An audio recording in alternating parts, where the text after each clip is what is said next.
Bismillahirrahmanirrahim. Bapak Ibu dan saudara sekalian, kita baca brosur Ahad 13 Maret 2011 bertepatan dengan 1 Rabiul Akhir 1432 Hijriah. Tarikh Al-Khulafaur Rasyidin keempat, Khalifah Abu Bakar As-Siddiq bagian yang keempat. 6. Pemberangkatan pasukan Usama. Pertama-tama yang dilakukan Abu Bakar As-Siddiq setelah beliau dibaiat menjadi khalifah adalah memberangkatkan pasukan Usama bin Zaid yang dahulu pernah dipersiapkan Rasulullah SAW untuk berangkat berperang ke daerah Syam. Namun pada waktu itu pasukan Usama baru mengadakan persiapan di Jurf. Kemudian Rasulullah SAW wafat. Sebagaimana telah kita ketahui bahwa Rasulullah SAW pernah mengangkat Usama menjadi panglima perang yang akan diberangkatkan ke daerah Syam. Nabi SAW bersabda kepada Usama, "Sir ila maudhi'i qatli abika fa'udhihumul khayla faqad wallaituka hadzal jaisa fa'aghir sabahan ala ahli ubna wa harrik alaihim wa asri'il sayra tasbiqil ahbar fa in zaffarakallahu fa'atlil lubsa fihim wa khudh ma'akal adilla wa qaddimil uyuna wa tala'i'a amamaka." Pergilah kamu ke tempat terbunuhnya ayahmu, maka injaklah mereka dengan pasukan kuda. Sesungguhnya aku menyerahkan pimpinan pasukan ini kepadamu. Serbulah penduduk Ubna pada pagi hari dan bakarlah atau hancurkanlah mereka. Cepatlah berjalan agar kamu cepat mendapatkan berita-berita itu. Jika Allah memberi kemenangan kepadamu atas mereka, maka janganlah kamu berlama-lama tinggal bersama mereka. Bawalah bersamamu para penunjuk jalan dan dahulukanlah di depanmu mata-mata dan para penyelidik. At-Tabaqat Ibnu Sa'ad juz 2 halaman 190. Perintah Nabi SAW tersebut maksudnya sebagai berikut. 1. Usama bin Zaid agar berangkat ke tempat ayahnya terbunuh dalam pertempuran di Mu'tah, yaitu di perbatasan Balqa dan Darum, yakni 2 tempat yang termasuk daerah Palestina. 2. Usama harus dapat menginjakkan kaki kuda yang dikendarainya di tempat tersebut. 3. Usama supaya memimpin tentara yang beliau kerahkan ke tempat tersebut. 4. Agar menyerang musuh yakni penduduk Ubna pada waktu subuh dan menghancur binasakan mereka. 5. Usama agar berjalan cepat dan tepat dalam segala tugas yang harus diselesaikan agar tidak didahului oleh musuh. 6. Jika mendapat kemenangan, maka tidak boleh berlama-lama tinggal di antara musuh. Cukup sebentar saja, kemudian kembali ke Madinah. 7. Supaya membawa penunjuk jalan agar tidak terlalu lama dalam perjalanan. Demikian pula harus mengirim mata-mata dan penyelidik lebih dahulu agar jangan sampai dijebak musuh. Ketika Rasulullah SAW sakit, pasukan Usama masih berada di Jurf. Setelah Rasulullah SAW wafat, keadaan menjadi kacau balau. Kemunafikan mulai kelihatan di Madinah. Bahkan tidak sedikit dari suku-suku Arab sekitar Madinah yang murtad keluar dari Islam. Ditambah lagi sebagian dari mereka tidak mau membayar zakat kepada Abu Bakar As-Siddiq. Dan ketika itu, sholat Jumat tidak lagi didirikan kecuali di Makkah dan Madinah. Tersebutlah sebuah kota yang bernama Juwas di Bahrain. Kota ini termasuk kota yang pertama kali didirikan sholat Jumat setelah situasi agak tenang dan orang-orang kembali kepada kebenaran. Di antara negeri yang tetap istiqomah di atas Islam adalah negeri Sakif di Taif. Mereka tidak lari dan tidak pula murtad. Ketika berbagai masalah besar ini terjadi, banyak yang mengusulkan kepada Abu Bakar agar menunda keberangkatan pasukan Usama, karena umat membutuhkan mereka untuk mengatasi masalah yang lebih penting.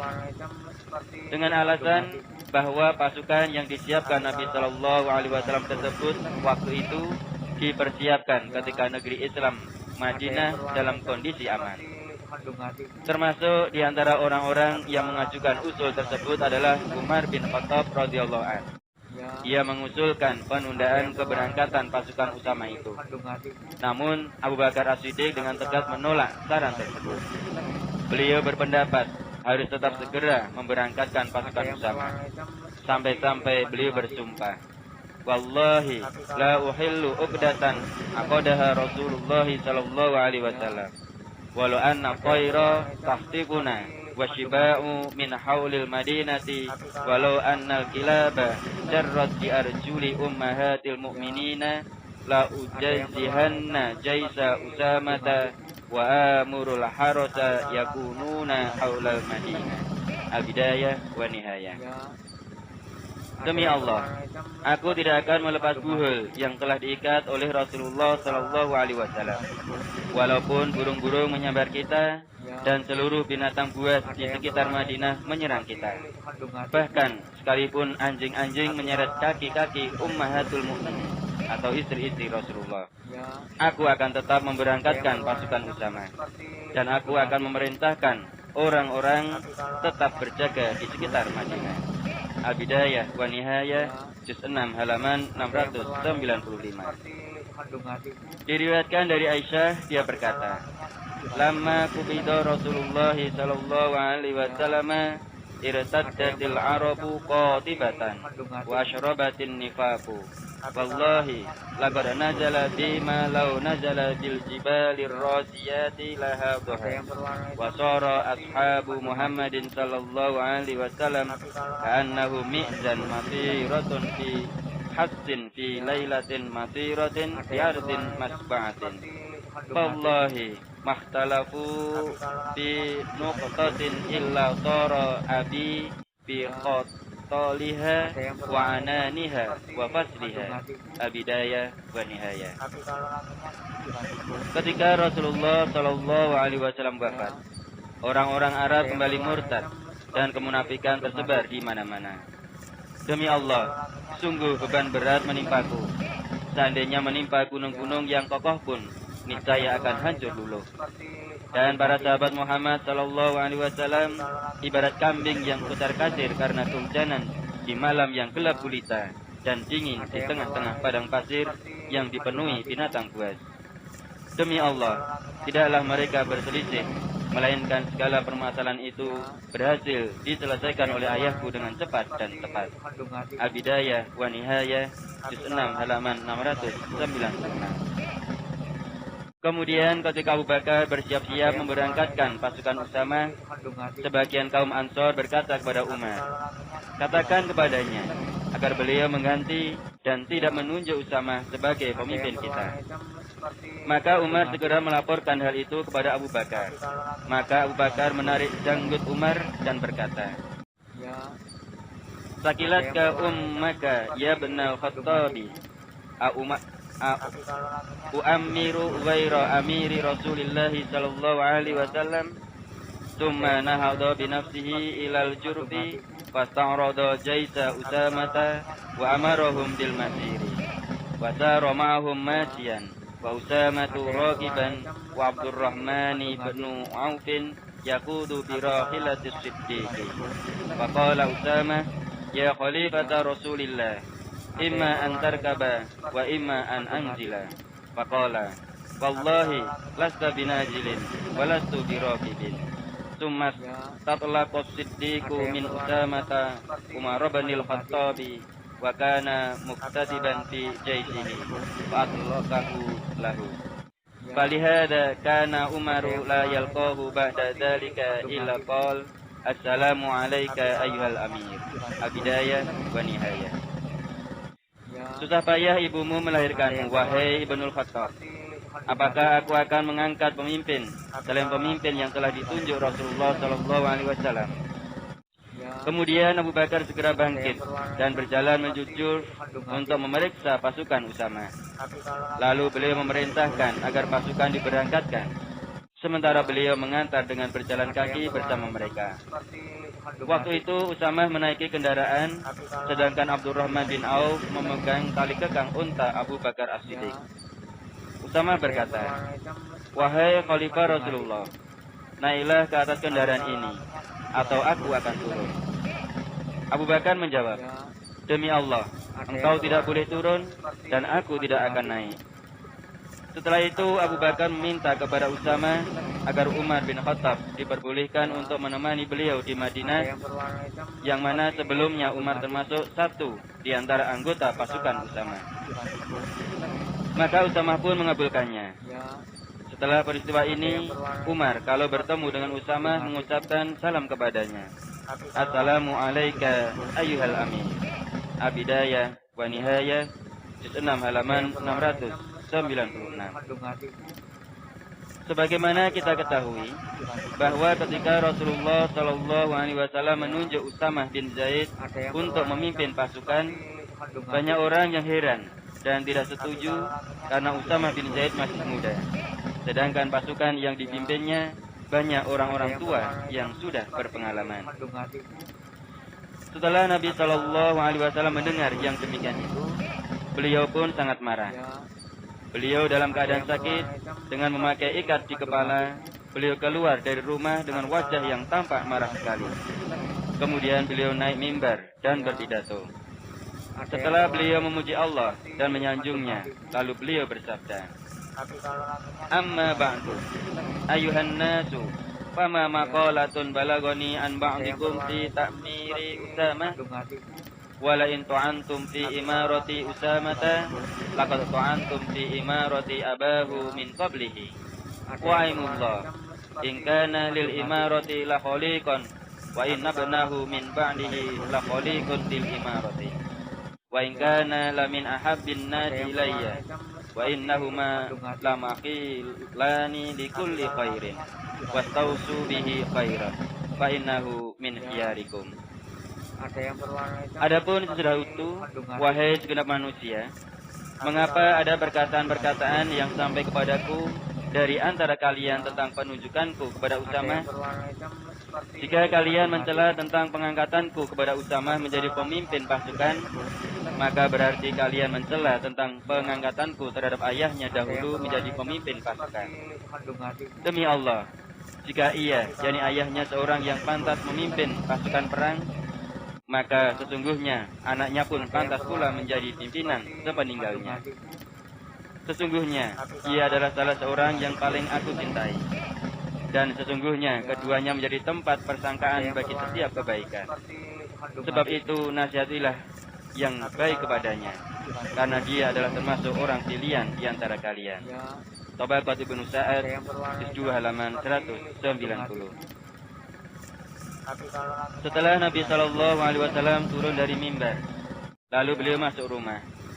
Setelah kaum muslimin mendengar pidato Nabi Shallallahu Alaihi Wasallam tersebut, maka lenyaplah segala desas-desus yang tidak baik terhadap Usamah. Hal tersebut terjadi lagi ketika Abu Bakar akan memberangkatkan pasukan Usamah. Ada lagi orang-orang yang tidak setuju dengan kepemimpinan Usamah, namun Abu Bakar tetap memberangkatkan pasukan Usamah. 7. Abu Bakar As-Siddiq mengatasi kekacauan.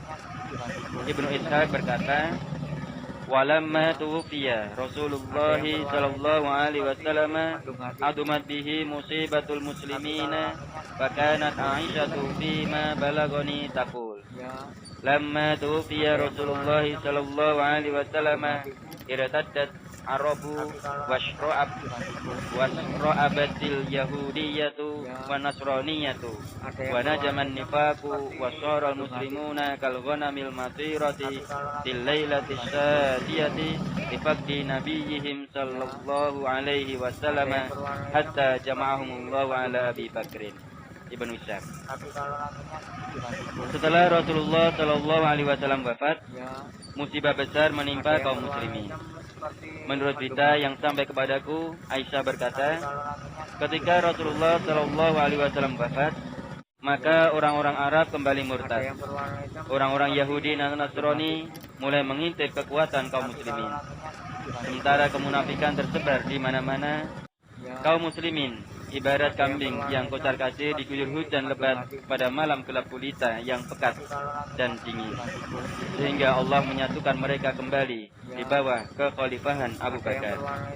Ibnu Hisham 6 halaman 88. Ibnu Hisham berkata, haddatsani Abu Ubaidah wa ghairuhu min ahli ilmi ana aktsara ahli Makkah lamma tufiya Rasulullah sallallahu alaihi wasallam hammu birruju'i 'anil islami wa aradu dzalika hatta khafahum Attab bin Asidin fatawara faqama Suhail bin Amrin fahamidallaha wa asna alaihi thumma dzakara wafata Rasulillah sallallahu alaihi wasallam wa qala inna dzalika lam yajidil islama illa quwwatan faman urabana darabna unuqahu fatara ja'an nasu wa kafu amma hammu bihi wa dhahara Attab bin Asidin. Ibnu Hisham telah menceritakan kepadaku Ubaidah dan para ulama lainnya, setelah Rasulullah Shallallahu Alaihi Wasallam wafat, kebanyakan dari penduduk Makkah ingin kembali murtad keluar dari Islam, sehingga Attab bin Asid, yakni wali kota Makkah pada waktu itu, mengkhawatirkan keberadaan mereka. Lalu ia bersembunyi. Maka berdirilah Suhail bin Amr.